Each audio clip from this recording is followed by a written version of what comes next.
इन्ना लिल्लाहि व इन्ना इलैहि राजिऊन। Khamenei supreme leader of Iran को कत्ल कर दिया गया है।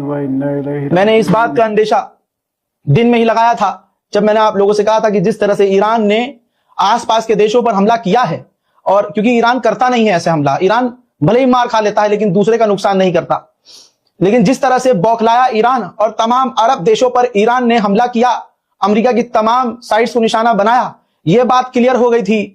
हिंदुस्तान में सबसे पहले मैंने आपको दिखा दिया था तमाम हिंदुस्तानी, पाकिस्तानी और बांग्लादेशियों को कि खामनाई के घर को उड़ा दिया है। वहीं मैं कह रहा था कि भाई खामनाई कोई छुप कर रहते नहीं हैं। ईरान ने हालांकि पहले झुटलाया कि नहीं खामनाई सही सलामत हैं, ईरान के राष्ट्रपति सही सलामत हैं, लेकिन मैंने उस वक्त यह भी कहा था कि अगर कुछ हो जाएगा तो ईरान बताता नहीं है, क्योंकि ईरान को लगता है कि अफरा तफरी मच जाएगी। लेकिन दोस्तों, जिस चीज का डर था वो हो गया है। मैं खबर पढ़ने के काबिल नहीं, लेकिन मैं अपनी जिम्मेदारी समझ के आपके सामने खड़ा हूं, और कैसे खड़ा हूं मुझे नहीं पता। सुप्रीम लीडर ऑफ ईरान जो एक अकेला उससे भिड़ गया, जिसके आगे तमाम अरब ने सजदा किया। अब इन 57 बहनों का कोई भाई नहीं है। खबर यह है कि खामनाई के घर पर हमला किया, ईरान के सुप्रीम लीडर खामनाई के एडवाइजर मारे गए, ये मैंने पहले ही कंफर्म कर दिया था। फिर अब खबर यह है कि ईरान के सुप्रीम लीडर की बॉडी मिल चुकी है, लाश मिल चुकी है। ईरान के सुप्रीम लीडर की लाश जो है वो मिल चुकी है, और आईडीएफ ने ड्रोन के जरिए पहले ईरान के सुप्रीम लीडर के घर पर हमला किया, और ड्रोन के जरिए नेतन्याहू को उनकी लाश की तस्वीर भी दिखाई। अल्लाह अकबर।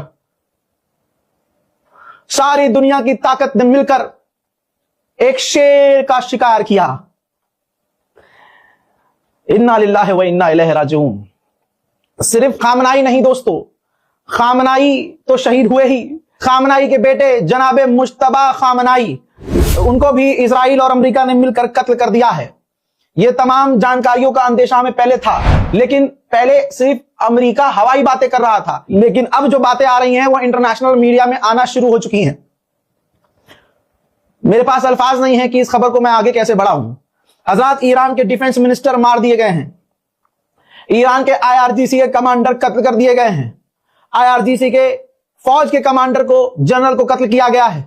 सबसे पहला निशाना सुप्रीम लीडर को ही बनाया गया है, और सुप्रीम लीडर ही पहला निशाना थे, और हो ना हो वो पहले ही हमले में शहीद हुए, जिसके बाद ही ईरान बौखलाया है। उस 85 साल के बूढ़े को मारने के लिए, उस 85 साल के